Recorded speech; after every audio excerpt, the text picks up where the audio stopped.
आइए सुनिए, देखिए, समझिए सनातन सत्य। जैसी दृष्टि वैसी सृष्टि, दृष्टि विज्ञान। कुदरत, कुदरती रचना एवं कुदरत के कानून से शाश्वत सुख की प्राप्ति। जोधपुर के परम पूज्य महात्मा उपासक प्रोफेसर डॉक्टर सोहन राज तातेड़ के निर्देशन में सनातन सत्य। जैसी दृष्टि वैसी सृष्टि, दृष्टि विज्ञान।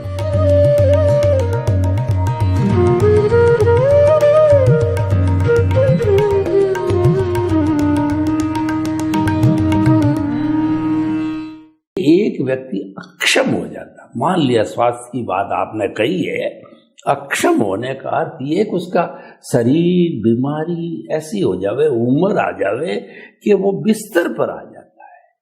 80, 90, 100 कुछ भी हो, तो ऐसे बिस्तर पे आया हुआ व्यक्ति न तो फिजिकल काम कर सकता है, जा सकता है, और वो न कर सकता है। ऐसे लोग जो डिसेबल्ड है बिल्कुल, तो ऐसे लोग बिस्तर पर सोए सोए भी किस तरीके से सनातन सत्य, क्योंकि वो कुछ कर नहीं सकते क्रिया, और सनातन सत्य में करना कुछ भी नहीं है, तो इसीलिए ऐसे व्यक्ति जो डिसेबल्ड है, और होना है सबको, एक न एक दिन ईश्वर करे न हो, लेकिन होता ही है व्यक्ति, थोड़े समय रहे या ज्यादा समय रहे, किसको लंबी बीमारी आ जाती है, कुछ भी हो जाता है। तो ऐसे डिसेबल्ड व्यक्ति जो बिस्तर पर आ गए हैं, वो किस तरीके से सनातन सत्य को जो है, कुदरत रचना, कुदरत के कानून से शाश्वत सुख की प्राप्ति को जो है एप्लीकेशन कर करके उनके लिए सरल रास्ता आप बतावें, ताकि वो भी कृतार्थ हो सके। प्रश्न के लिए धन्यवाद। देखो, यहां आपने उम्र और उम्र की अवस्था की बात बताई कि ऐसी उम्र और बढ़ती हुई उम्र, और अवस्था भी ऐसी है जिसमें वो फिजिकल फॉर्म में कुछ ज्यादा नहीं कर पाते हैं। ठीक है, ये अवस्था उम्र आने के साथ आती है, क्योंकि शरीर का स्वभाव ही क्षीण होना है, शक्तिहीन होना है, ये उनका स्वभाव है, डेप्रिसिएशन होना है। मेरा कहने का मतलब ये है कि ये ज्ञान, क्योंकि ये विज्ञान के स्वरूप में है, और विज्ञान का मतलब होता है सेपरेशन। क्यों सेपरेशन बताया? क्योंकि एक विज्ञान की प्रक्रिया है और एक विज्ञान घन है, तो दोनों को अलग रहना है। बस अलग तो है, अलग अनुभव करना है, और प्रक्रिया है वो कुदरती रचना है, और जिसकी हाजिरी में अनुभव होता है वो परमात्मा है। तो जितना आप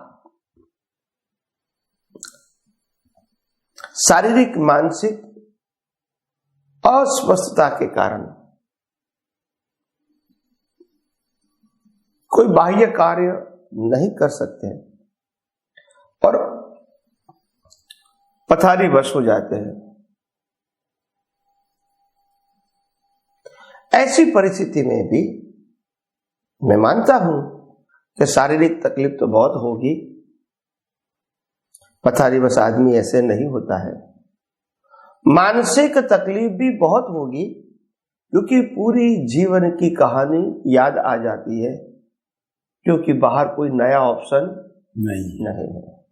अगर नया होता तो हमारा अटेंशन वहां जाता, नहीं होता तो पुराना तो रिप्ले होता ही रहता है, विचारों के माध्यम से, दृश्य के माध्यम से। तो ऐसी परिस्थितियों में क्या करें? ऐसी परिस्थितियों में हम अपना ज्ञान और ध्यान इस जगह पे लगा दे जहां सब हमको कुदरती रचना ही दिखे। क्षमता है या ना है वो प्रकृति की बात है, मगर मैं अवस्थाओं को कुदरती रचना देखता हूं, देख सकता हूं, ये कोई फिजिकल फिटनेस की बात नहीं है। इसीलिए हम अपने जीवन में जैसे जैसे ऐसी परिस्थितियों में आएंगे तब तब हमको मालूम होना चाहिए कि ये परिस्थिति आ नहीं रही है, जा रही है। नंबर 1। नंबर 2, जो कुदरत ने इंस्ट्रूमेंट दिया है वो एक्सपायर्ड होने जा रहा है। और नंबर 3, कर्मों के भुगतान की वश जो कुदरत ने हमको उदय कर्म के अधीन जिम्मेदारी दी थी वो खत्म होने जा रही है। इसीलिए जिम्मेदारी निभाने के लिए जो कुछ भी दिया था वो जिम्मेदारी खत्म होते ही सब कुछ ले लेंगे। तो मैं जो कुदरत की प्रक्रिया अवस्था के रूप में चल रही है वो अगर मैं देखने और जानने वाला हूं तो मैं उसको सर पे बिठा के क्यों रखूंगा? जो खुद एग्जॉस्ट एंड एक्सपायर हो रही है इससे मैं अटैच क्यों होगा? परिवर्तन संसार का नियम है, सनातन ज्ञान और दर्शन परिवर्तन का नियम नहीं है। तो हमारा ज्ञान दर्शन उस अवस्था में स्थिर है, वो स्थिर करना है, दृष्टि के माध्यम अनुभव करना है। और जैसे जैसे ये करते रहेंगे, आगे बढ़ते रहेंगे, हमको ये विज्ञान और ज्यादा समझ में आएगा, उपयोग में आएगा, अनुभव में भी आएगा और हमारा सेपरेशन और internal happiness without free from all kind of bondages ये भी धीरे धीरे अनुभव में आएगी। तो आइए हम सब आध्यात्म विज्ञान के माध्यम से और ज्यादा जानकारी प्राप्त करें। स्वामी जी आपका बहुत बहुत धन्यवाद। आपने बताया विज्ञान का तो होता है सेपरेशन। सेपरेशन का मतलब भेद विज्ञान। आत्मा अलग है, शरीर अलग है। मैं तो जो कुछ हो रहा है उसको जानने वाला हूँ, देखने वाला हूँ। जो कुछ मेरे बीमारी का, चाहे कैंसर है, चाहे बड़ी से बड़ी वो है, वो जाने के लिए आई है, वो जा रही है। और धीरे धीरे जो कुदरत ने ये भुगतान के लिए शरीर दिया है वो क्षीण हो रहा है, जाने वाला है, जा रहा है, जाएगा। और उसके लिए मैं रेस्पॉन्सिबल भी नहीं, क्योंकि मैं तो हूं ही नहीं, वो मेरा है ही नहीं। कुदरत का कुदरत ले लेगी, तो मैं तो उससे मुक्त ऐसा जो है शुद्ध आत्मा हूं। इस तरीके का चिंतन तो व्यक्ति कर ही सकता है। बहुत बहुत धन्यवाद। स्वामी जी, एक महात्मा का सुबह फोन आया।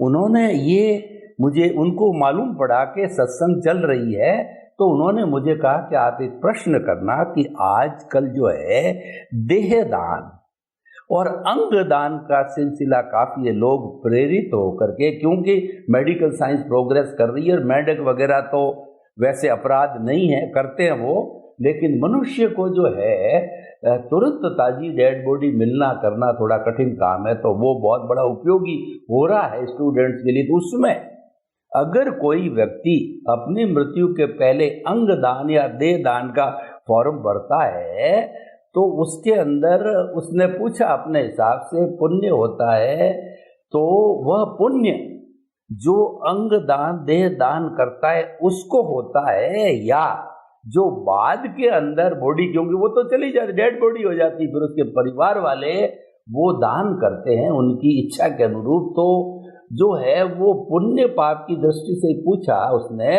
तो कि जो घोषणा करने वाला है मृत्यु से पहले उसको पुण्य होता है, या जो देने वाले होते हैं उनको पुण्य होता है, या कुछ और होता है। इसका थोड़ा स्पष्टीकरण, क्योंकि आजकल इसका बहुत चलन है। अध्यात्म विज्ञान इसके बारे में क्या कहता है? प्रश्न के लिए धन्यवाद और सभी श्रोताओं को मेरा नमस्कार। देखो, जीते जी अपने शरीर के अंगों को दूसरे व्यक्ति के काम में आए, इसके लिए अंगदान कहो या देहदान कहो, देना भले धार्मिक दृष्टिकोण से सही है या नहीं है, मगर सामाजिक दृष्टिकोण से अच्छी बात है। जो अंग और उपांग जलाए जाने वाले हैं, उसी अंग से अगर किसी को नई रोशनी मिलती है, नया हार्ट मिलता है, नया लीवर मिलता है, तो अच्छी बात है। और बच्चे को सीखने के लिए बॉडी का जो रहस्य है वो सीखने के लिए पूरी बॉडी भी मिलती है, तो अच्छी बात है, इसमें कोई बुराई नहीं है, मैं मानता हूं। रही पाप पुण्य की बात, तो जो व्यक्ति जीते जी ही घोषणा करता है उनको ही तो पुण्य जाएगा, और जो व्यक्ति उनके मरने के बाद उनकी इच्छाओं को अनुसरण करते हैं उनको भी अनुमोदन का पुण्य मिलता है। और जो सामाजिक संस्थाएं यहां से अंग निकाल के दूसरे में फीड करते फ्री ऑफ चार्ज, उस संस्था के लोगों की जो भावना होती है उसी को भी पुण्य मिलता है। और जिसको आंख मिलती है एग्जाम्पल के तौर पर, उनके लिए तो अच्छा है, क्योंकि हजारों लाखों लोगों के बीच एक व्यक्ति को ये आंखों की रोशनी मिले, तो उनका भी अगर पुण्य होगा तभी तो इसको मिलेगी, और पुण्य नहीं होता तभी तो इसको नहीं मिले जन्म से। तो अच्छी बात है, कोई जगह उसमें कोई नेगेटिव नहीं है। कहने का मतलब यह है, समाज के अंदर ये प्रक्रिया जो है इसको कोई धार्मिक दृष्टिकोण से, शास्त्रों की दृष्टिकोण से इसको गलत साबित करना या ऐसा साबित करना कि आप अगर आंख देने का आप ऐलान करोगे तो नेक्स्ट बर्थ में आपको आंख नहीं मिलेगी, ये सब बातें में कोई सच्चाई नहीं है। तो यहां कोई नेगेटिव बात नहीं है। हाँ, व्यक्तिगत किसी को करना न करना वो व्यक्तिगत बात है, मगर मेरे दृष्टिकोण से मेरे को ऐसा कुछ नहीं लगता है कि यहाँ कुछ गलत है। और करना, करवाना और अनुमोदन करना, मेरे ख्याल से ये तीनों को पुण्य जाएगा। देखो, मैंने तो अनुदान कर दिया कि मेरा शरीर या शरीर के अंग है, मैं दान में दे देता हूं, और मेरे जाने के बाद मेरे बच्चे या परिवार उसको फॉलो करवाते हैं। मगर ऐसी सामाजिक संस्था भी चाहिए जो यहां से अंग निकाल के कहां बिठाना है, ये भी तो सेटअप चाहिए ना। अगर मैंने आंख निकाल दिया यहां से, लगाने के लिए संजोग नहीं बनेगी तो एक्सपायर हो जाएगी। तो ये भी एक संजोग है ना, तो वो भी कुछ अच्छे काम कर रहे हैं। और जिसको रोशनी मिलेगी उसको तो आप समझो कि लॉटरी लग गई, तो अच्छी बात है। और इसीलिए ये कोई टिका करने की या उसके ऊपर ज्यादा कोई टिप्पणी करने की और कोई आवश्यकता नहीं है। जो भी हो कर रहा है, जो हो रहा है, और ऐसे सामाजिक संस्था के सहयोग से हो रहा है, अच्छी बात है। उसमें कोई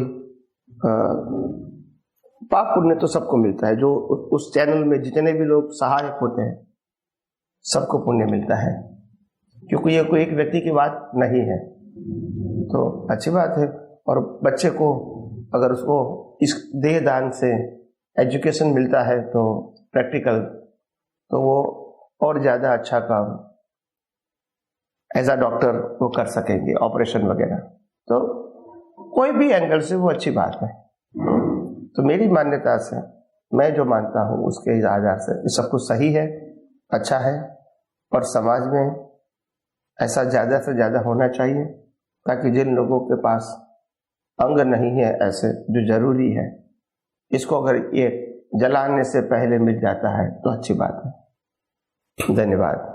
स्वामी जी, आपका बहुत बहुत धन्यवाद। ये सामाजिक कार्य है, और ये जब सामाजिक अच्छा कार्य होता है उसमें पुण्य होता है, करना अनुमोदन सबको पुण्य होता है। तो देह दान, अंग दान करने वाले, घोषणा वाले को पुण्य होता है, उनके परिवार वाले जो देते हैं, हॉस्पिटल्स को देते हैं, वो हॉस्पिटल्स के डॉक्टर करते हैं सभी। ये क्योंकि अच्छा कार्य है, इसका अच्छा उपयोग है, जहाँ पे अच्छा उपयोग होता है वहाँ तो पुण्य होता ही है। तो आपके प्रति बहुत बहुत धन्यवाद स्वामी जी। अब स्वामी जी, मैं मेरे पर इस बात को लेता हूँ, मेरे दिमाग में भी आता है कि जब मेरा जो आयुष्य पूरा हो जावे उसके पहले पहले जो है, जो हालांकि अध्यात्म विज्ञान को मैं जानता हूँ, फॉलो करता हूँ, सनातन सत्य को जानता हूँ, सारी बातें हैं, लेकिन किसी को ये दिमाग में आए कि इस देह का क्या उपयोग करना, तो जो आजकल जो धार्मिक में चलता है, एक तो संथारा संलेखना चलता है, और दूसरा देह दान वाली तो बात आपने कही है। आध्यात्मिक दृष्टि से, मैं टीका टिप्पणी की दृष्टि से नहीं कर रहा हूँ, उपयोग की दृष्टि से, पुण्य की दृष्टि से आपने क्लियर कर दिया, पुण्य है ही है। परंतु अध्यात्म की दृष्टि से देह दान करना या जो है संलेखना, संथारा करना, ताकि कि ये शरीर का भी पूरा उपयोग हो जावे, और अंत समय के अंदर जो है व्यक्ति के जो भाव भी जो है वो आत्मा में भाव रहे और भाव शुद्धि रहे, और तो इस तरीके सनातन सत्य में रहे। तो दोनों का अध्यात्म, प्योरली अध्यात्म की दृष्टि से मैं इसके बारे में कुछ समझना चाहता हूँ कि क्या इसमें प्लानिंग होनी चाहिए। बाकी तो ठीक है, हर वक्त आप जो है केंद्र में आत्मा को रखो, ज्ञान दर्शन को स्थिर रखो, वो तो ध्यान है ही है, वो तो मूल चीज है, और आखिर तो सबसे बड़ी वही है कुछ भी करो तो, क्योंकि जब शरीर हमारा है ही नहीं, कुदरत का है, तो फिर तो हमारा तो रियल पुरुषार्थ तो वही है। परंतु फिर भी इसको उस दृष्टि से मैं समझना चाहता हूँ। नहीं, वैसे तो ये जो देह दान है और अंग दान है, मैंने कहा ना कि ये पुण्य का कार्य है, और सामाजिक तौर से ये अच्छी बात है, इसमें तो कोई दो राय नहीं है। और उसके ये प्रक्रिया में जो जो जुड़े हैं सबके लिए अच्छी बात है, और सबके सहयोग से ही बनता है ये कार्य, तो उसमें तो कोई वो नहीं है। और आध्यात्म में तो जब हम जन्म मरण से मुक्ति की बात करते हैं तो उसमें कोई इतना बहुत इम्पोर्टेंट नहीं होता है कि करे या ना करे, मगर व्यवहार दृष्टिकोण से, सामाजिक दृष्टिकोण से ये सब बातें अच्छी है। दूसरी बात आपने ये कहा संथारा, जैन धर्म में साधु या साध्वी संथारा करते हैं। संथारा का मतलब होता है देह को त्याग, जीते जी त्याग करना, यानी खाना पीना सब बंद कर देना मरते दम तक, और अपना ध्यान कहो, ज्ञान कहो, वो आत्मा में लगा देना। इससे तो समाज को तो वैसे व्यक्तिगत कोई फायदा नहीं होता है। संथारा तो व्यक्तिगत बात, उनके देह को तो फिर बाद में जलाया ही जाएगा, तो समाज को सीधा तो कोई फायदा नहीं होता है। परंतु ये जो संथारा है, व्यक्तिगत दृष्टिकोण से कोई व्यक्ति विशिष्ट प्रकार की अवस्था में शारीरिक आ जाती है, जैसे उसका शरीर का हलन चलन बंद होना, कोई ऐसा रोग आ जाना जिसमें से बाहर निकलना शायद संभव नहीं होता है। और कहीं सारे साधु साध्वी ऐसे मानते भी है कि इतना बड़ा तकलीफ वाला अवस्था आई है शरीर की, मगर मेरे को ऑपरेशन या दवा वगैरह नहीं करवाना है, अब मैं संथारा कर लेता हूँ, जहां तक मेरा आयुष्य होगा मैं जिंदा रहूंगी, जीने के लिए अभी कोई प्रयास नहीं करूंगी। तो ऐसा हो सकता है, अच्छी बात है। सहन शक्ति और सहन शक्ति के बाद आंतरिक जागृति कहो, स्थिरता कहो, कितनी रहती है इसके ऊपर आधारित है। फिर भी कि संथारा कोई समाज के लिए तो कोई उत्तम बात नहीं है, मगर आध्यात्म में जो व्यक्ति आंतरिक ज्ञान दर्शन में स्थिर रहने के लिए अगर वो प्रयास करती है तो व्यक्तिगत रूप से अच्छी बात है, उसमें कोई गलत नहीं है। और दूसरा, उनको मोक्ष के साथ, मुक्ति के साथ या आत्मा के अनुभूति के साथ जोड़ दिया है। ठीक है, आशय तो यही होना चाहिए। कितनी पूर्ति होती है वो समय बताएगा, मगर फिर भी ये संथारा जो होता है, वो संथारा एक प्रकार की जो तितिक्षा गुण है, बौरी का तितिक्षा गुण, उनका ही एक प्रकार है। जैसे लंबे समय तक भूखे रहना, लंबे समय तक प्यासे रहना, लंबे समय तक आताप न लेना, ऐसे लंबे समय तक खाना पीना नहीं खाना, एक प्रकार की तितिक्षा है। लौकिक भाषा में उसको सहन करने की क्षमता कहेंगे।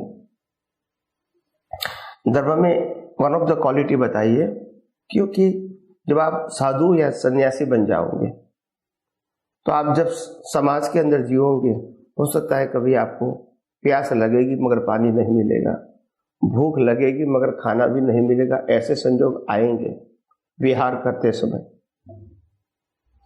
तो एज अ ट्रेनिंग अच्छी बात है। और ये जो संथारा खास करके जैन धर्म में है और बौद्ध धर्म में भी है, इच्छा मृत्यु बोलते हैं, तो हो सकता है, मगर मैं उसको बहुत सारा अभी इस काल के अंदर आध्यात्म से जोड़ना नहीं चाहता हूं, क्योंकि ये बात भी अंत में तो धार्मिक ही है, सामाजिक ही है। और समाज के बहुत लोग जिस अवस्था के अंदर अपने गुरु को दुखी देखना नहीं चाहते हैं और गुरु ऐसा करते हैं, तो लंबे समय तक जो परेशानी आने वाली थी वो थोड़े समय में खत्म हो गई, अच्छी बात है। और उनकी आंतरिक परिणति क्या रही वो तो खुद ही जानेंगे। मेन अगर आंतरिक परिणति उसकी आत्मा में रहती है, वैराग्य में रहती है, तो अच्छी बात है, ये उनके लिए आध्यात्म के लिए फायदेमंद है।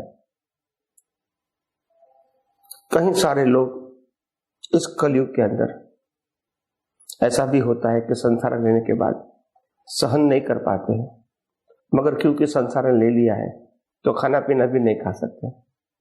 जैसे कोई मैंने व्रत जप किया है तो मैं उसको भंग करके खाना पीना खा सकता हूँ। जैसे मैंने अठई किया है और 4 दिन के बाद जब मेरा शरीर बिगड़ गया तो मैं खाना खा सकता हूँ। आप समझे, संसारा में नहीं कर सकते। संसारा वो टेम्पररी नहीं है। कोई व्रत जब तो एक समय की अवधि के लिए, यहाँ कोई समय नहीं, यहाँ मृत्यु तक बोलते हैं। संसारा का मतलब मृत्यु तक। तो उस परिस्थिति में फिर जब कोई जबरदस्ती हो जाती है, अपनी क्षमता के बाहर चला जाता है, एक भूख प्यास और अंदर की वेदना, और फिर उसको उस समय चित्त की शुद्धि कहो या चित्त की स्थिरता कहो वो नहीं रहती है, तो बाहर क्लेश वाले परिणाम होंगे या नहीं होंगे वो तो बाहर के संजोग बताएंगे, मगर अंदर क्लेशित होते हैं, सहन नहीं कर पाते, तो उस समय जो भाव परिणाम होते हैं तो वो उनके लिए अच्छे नहीं है। तो इसीलिए महापुरुषों ने यही बताया है कि हो सके तो पुरुषार्थ जितना जागृति पूर्वक होता है अच्छी बात है, इसमें कोई जबरदस्ती करने की जरूरत नहीं है। और दूसरी बात यह है कि जो ज्ञान दर्शन में तीव्रता लानी है उपयोग से, अनुभव से, वो कोई सब शरीर के ऊपर जबरदस्ती करने से नहीं आएगा। तो अध्यात्म में इतना इसको बेनिफिट नहीं बताया है, गलत है ऐसा भी नहीं कहते हैं, मगर व्यक्तिगत रूप से कितना लाभ मिलेगा वो तो उनकी परिणति के ऊपर आधारित है। समाज में उसको लाभ इतना ज्यादा नहीं मिलेगा। हो सकता है उनके साधु साध्वी परिवार के जो लोग होते हैं उनको शायद लगता है कि भाई ये बहुत प्रकार की दर्द और दुख से मुक्त हो गए और हम भी उनकी सेवा से मुक्त हो गए, ताकि हमको भी वहाँ ही फिर रहना पड़ता है। तो ये होता रहता है। तो मैं इसके बारे में कुछ ज़्यादा तो नहीं बता सकता हूँ, लिमिटेशंस है। नमस्कार। स्वामी जी, आपका बहुत बहुत धन्यवाद। तो आपने जो है बताया कि ये मूल है ज्ञान दर्शन में स्थिर रहने का, और ज्ञान दर्शन में अगर मान लो संथारा संलेखना से स्थिर रहा जाता है तो ये भी उसका एक प्रकार है। हमारा मुख्य उद्देश्य है कि हमारा ज्ञान दर्शन है वह जो है शुद्ध बना रहे, स्थिर बना रहे, उसका डेवलपमेंट होता रहे, उसकी तीव्रता बनी रहे। ये मुख्य बात है। उसके कई प्रकार हो सकते हैं, उसमें से एक ये भी प्रकार हो सकता है। स्वामी जी, मैं अब इसी बात को जो है वो जो चीज बाकी रह गई थी, मैं एक चीज आपसे स्पेसिफिक जानना चाहता हूँ कि संलेखना संथारा जो है ये उदय भाव है या पुरुषार्थ है? पुरुषार्थ, रियल पुरुषार्थ है? ये थोड़ा और स्पष्टीकरण मैं चाहता हूं इसके लिए। ये संलेखना जो है ये तो साइंटिफिकली उदय कर्म ही है, ये पुरुषार्थ नहीं है। आंतरिक परिणति पुरुषार्थ हो सकती है, बाह्य अवस्था तो पुरुषार्थ नहीं होती है, क्योंकि सिद्धांत एक ही है कि मन वचन काया की अवस्था मात्र कुदरती रचना है। और जो संलेखना लेते हैं वो भी कुदरती रचना का ही हिस्सा है, यानी कर्म फल है। मगर जो परिणति होती है वो उनका पुरुषार्थ है। प्रकृति से जो कुछ भी होता है वो पुरुषार्थ नहीं होता है, परिणाम। तो ये सिद्धांत है। परिणति जो है उसके ऊपर उनके पुरुषार्थ का आधार है। तो इसीलिए हम तो कहेंगे कि लोग ज्ञान और विज्ञान को ज़्यादा समझे और अपने जीवन को मुक्ति के मार्ग में, आध्यात्म के मार्ग में और आगे बढ़ाए। यही मेरी आप सबको शुभकामना है। स्वामी जी, बहुत बहुत धन्यवाद। आपने ये जो समाज के अंदर अभी चल रहा है उसके बारे में इसको सकारात्मक दृष्टि से प्रस्तुत किया, क्योंकि हम समाज में जी रहे हैं और कोई समाज में अच्छी चीज है, चाहे वह व्यवहार, क्योंकि हम व्यवहार और निश्चय दोनों पलड़ों के बीच के अंदर सामंजस्य बिठा के चलना पड़ता है। कहीं पर कॉन्फ्लिक्ट नहीं होना चाहिए, टकराव नहीं होना चाहिए, झंझट नहीं होना चाहिए। आपने बहुत अच्छा समाहित किया इसको। सभी दृष्टियों से आपके प्रति बहुत बहुत मंगल भावना। स्वामी जी, जय सच्चिदानंद। जय सच्चिदानंद।